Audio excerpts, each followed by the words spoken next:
খোদার কসম এই সমবয়সী বন্ধু থাকবে না।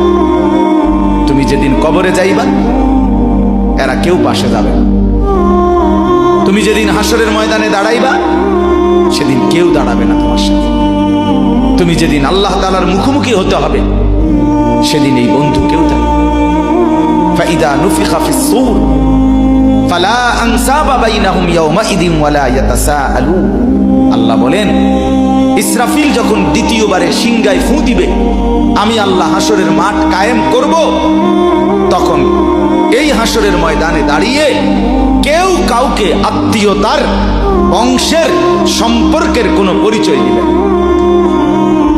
কোনো মা বলবে না এটা আমার সন্তান, কোনো সন্তান বলবে না এটা আমার মা, কোনো ভাই বলবে না এ আমার বোন, বোন ডাকবে না এ আমার ভাই। ওয়ালা ইয়াতাসাআলুন, কেউ কাউকে জিজ্ঞেসও করবে না কেমন আছে, কে কারে জিজ্ঞাসা।